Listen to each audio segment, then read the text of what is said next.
ಸುಮಲತಾ ಪಕ್ಷೇತರವಾಗಿ ನಾನು ಸ್ಪರ್ಧೆ ಮಾಡೋದಿಲ್ಲ, ಬಿಜೆಪಿಯನ್ನು ಸೇರ್ಪಡೆಯಾಗ್ತೀನಿ ಅನ್ನುವಂತಹ ರಾಜಕೀಯ ನಿರ್ಧಾರವನ್ನು ಇವತ್ತು ಪ್ರಕಟ ಮಾಡಿದ್ದಾರೆ. ಈ ಸಂದರ್ಭದಲ್ಲಿ ಕಾಂಗ್ರೆಸ್ ಸೇರ್ತೀರಾ ಅನ್ನುವಂತಹ ಪ್ರಶ್ನೆಗಳು ಸಾರ್ವಜನಿಕ ವಲಯದಲ್ಲಿತ್ತು. ಆ ಪ್ರಶ್ನೆಗೂ ಕೂಡ ಸುಮಲತಾ ಉತ್ತರವನ್ನು ಕೊಟ್ಟಿದ್ದಾರೆ. ಸುಮಲತಾ ಅವಶ್ಯಕತೆ ಕಾಂಗ್ರೆಸ್ಗೆ ಇಲ್ಲ ಅಂತ ಸುಮಲತಾ ಹೇಳಿದ್ದಾರೆ. ನಾನು ಗೌರವ ಇಲ್ಲದ ಕಡೆ ಹೋಗೋದಿಲ್ಲ, ನನ್ನ ಅವಶ್ಯಕತೆ ಅವರಿಗೂ ಇಲ್ಲ, ಯಾವತ್ತಿಗೂ ನಾನು ಕಾಂಗ್ರೆಸ್ ಸೇರೋದಿಲ್ಲ ಅಂತ, ಕಾಂಗ್ರೆಸ್ಗೆ ಹೋಗಲ್ಲ ಅಂತ ಸ್ಪಷ್ಟವಾಗಿ ಹೇಳಿದ್ದಾರೆ. ನೀವು ಬೇಡ ಅಂತ ಅನ್ನುವವರ ಬಳಿಗೆ ನಾನು ಯಾವತ್ತೂ ಹೋಗಲ್ಲ ಅಂತ ಸುಮಲತಾ ಸ್ಪಷ್ಟವಾಗಿ ಹೇಳಿದ್ದಾರೆ. ಸುಮಲತಾ ಕಾಂಗ್ರೆಸ್ಗೆ ಹೋಗ್ತಾರಾ ಅನ್ನುವಂತಹ ಪ್ರಶ್ನೆಗಳಿದ್ವು. ಆ ಪ್ರಶ್ನೆಗಳಿಗೆ ಉತ್ತರವನ್ನು ಕೊಟ್ಟಿದ್ದಾರೆ. ಪಕ್ಷೇತರವಾಗಿ ಸ್ಪರ್ಧೆ ಮಾಡೋದಿಲ್ಲ, ಕಾಂಗ್ರೆಸ್ಗೆ ಸೇರ್ಪಡೆಯಾಗೋದಿಲ್ಲ, ಯಾವತ್ತೂ ಹೋಗಲ್ಲ, ಬಿಜೆಪಿಗೆ ಸೇರ್ತೀನಿ ಅಂತ ಸುಮಲತಾ ಘೋಷಣೆ ಮಾಡಿದ್ದಾರೆ ಅಂತ ಹೇಳೋದು.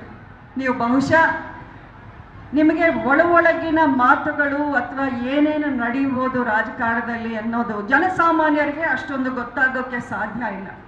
ನಿನ್ನೆ ಅಷ್ಟೇ ನೀವು ಬಹುಶಃ ಟಿ ವಿಯಲ್ಲಿ ಒಬ್ಬ ಹಿರಿಯ ನಾಯಕರು, ಕಾಂಗ್ರೆಸ್ಸಿನ ಹಿರಿಯ ನಾಯಕರು ಹೇಳಿದ ಮಾತುಗಳನ್ನ ಗಮನಿಸಿದ್ದೀರಾ ಅಂತ ಅಂದ್ಕೊಂಡಿದ್ದೀನಿ. ಸುಮಲತಾ ಅವರ ಅವಶ್ಯಕತೆ ನಮಗೆ ಇಂದೂ ಇಲ್ಲ, ನಿನ್ನೇನೂ ಇಲ್ಲ, ನಾಳೆನೂ ಇರಲ್ಲ ಅನ್ನೋವಂಥ ಮಾತನ್ನು ಹೇಳಿದ್ರು. ಕಾಂಗ್ರೆಸ್ನ ಅತಿ ಸೀನಿಯರ್ ಲೀಡರು, ಮುಖಂಡರು, ಅದು ಯಾರು ಅಂತ ನೀವು ನಾನೇ ಹೆಸರ್ತಾರೆ.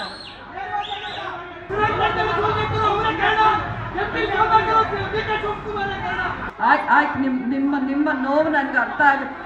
ಆದರೆ ನನ್ನ ಮಾತಿಗೆ ನೀವು ಹೇಳಿ, ನನಗೆ ಗೌರವ ಇಲ್ಲದೆ ಇರೋ ನೀವು ನಮಗೆ ಬೇಡ ಅಂತ ಹೇಳೋ ಕಡೆಗೆ ನಾನು ಹೋಗೋಕ್ಕಾಗತ್ತಾ ಅಂತ ನಿಮ್ಮಲ್ಲಿ ಯಾರಾದರೂ ಹೇಳ್ತೀರಾ? ಅಂಬರೀಷ್ ಅವರ ಹೆಸರಲ್ಲೇ ಸ್ವಾಭಿಮಾನ, ಅವ್ರಿಗೆ ಹೆಸರು, ನೀವು ಮಂಡ್ಯದ ಗಂಡು ಅನ್ನೋ ಹೆಸರು 100 ವರ್ಷ ಆದ್ರೂ ಈ ಮಣ್ಣಲ್ಲಿ ಅಂಬರೀಷ್ ಅವರು ಒಬ್ಬರನ್ನೇ ಕರೆಯೋದು.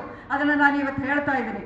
ಆ ಒಂದು ಮಂಡ್ಯದ ಗಂಡು ಅವರ ಜೊತೆಯಲ್ಲಿ 27 ವರ್ಷ ನಾನು ಸಂಸಾರ ಮಾಡಿದವಳು. ಆ ಸ್ವಾಭಿಮಾನ ಏನು ಅನ್ನೋದು ಅವರಿಂದಾನೇ ನಾನು ಕಲ್ತಿದ್ದು. ನನಗೆ ಗೌರವ ಇಲ್ಲದೆ ಇರೋ ಕಡೆ ನನ್ನನ್ನು ಹೋಗಿ ಅಂತ ದಯವಿಟ್ಟು ನನಗೆ ಒತ್ತಾಯ ಮಾಡಬೇಡಿ ಅಂತ ನಿಮ್ಮನ್ನು ನಾನು ಕೇಳ್ಕೊತಾ ಇದ್ದೀನಿ.